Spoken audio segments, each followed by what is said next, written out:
strategist Lisa Booth, and from Los Angeles, Democratic strategist Matthew Littman. Matthew, is it time? Yes, is Hillary starting to worry about Bernie's 100,000 people over the last 3 or 4 rallies? Those are bigger numbers than anyone on either side. Yeah, no, I think it's terrific. I mean, Hillary's going to win the nomination. Bernie Sanders isn't winning the nomination, but what it shows is, Eric, as you know, Democratic Party, progressives, very much love an underdog.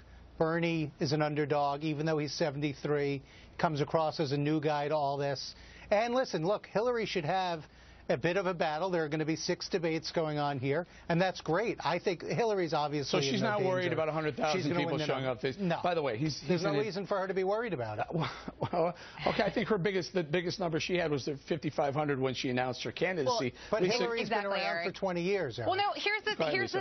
Here's the thing, Eric. Look, you're only inevitable until you're not, right? And Hillary Clinton is not inevitable anymore. I think she's in some serious trouble right now.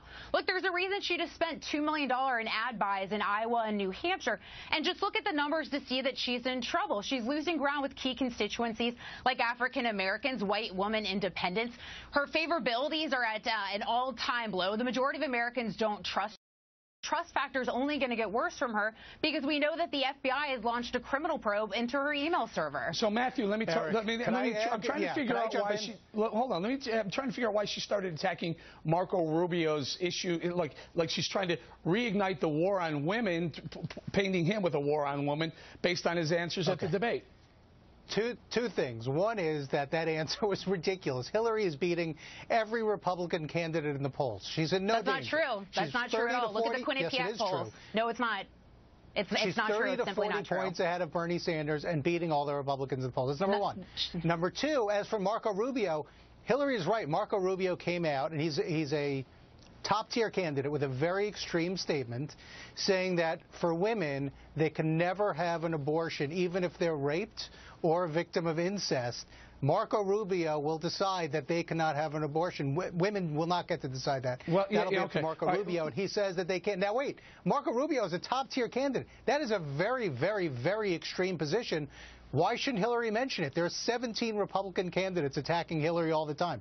Doesn't she get to respond to one of them? Well, the timing of her response. Now, all of a sudden, Bernie Sanders puts up 100,000 people to 3 or 4 of his events, and she sparks up that identity politics thing that she loves to do. Well, it seems like what we're talking about here, what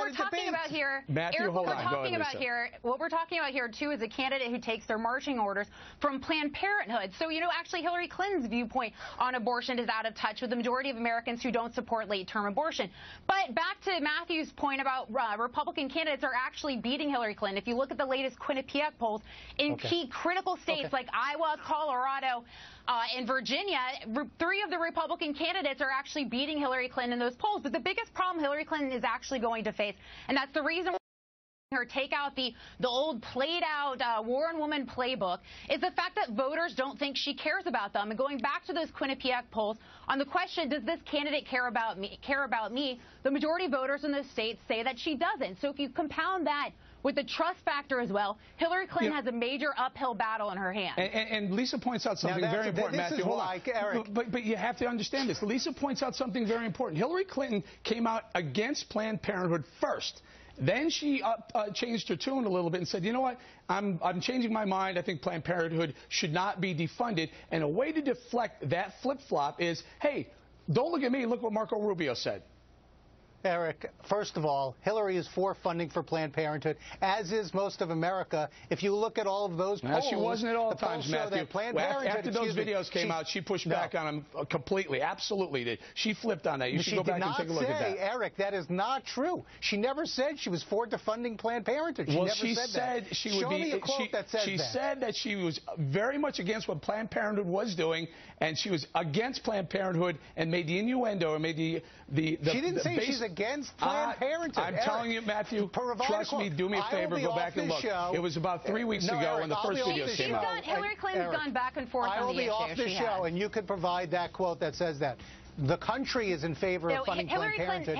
They do more for women than any other organization. No, actually, Matthew, Hillary Clinton's viewpoint is out of touch and extreme with the majority of Americans. The majority of Americans actually do not support late-term abortion. Yes, it is, Matthew. Look at the numbers. You didn't know about Republicans beating Hillary Clinton. We got to leave it there. We got to leave it there. Name 2 states where they're beating Hillary Clinton. 3 critical king states. All right, we got to leave it there. Do your homework. Hillary Clinton called the videos disturbing, and I don't know. For me, a presidential candidate saying the videos disturbing. That does not mean not funding. You win. Okay. Lisa, Matthew, thank you.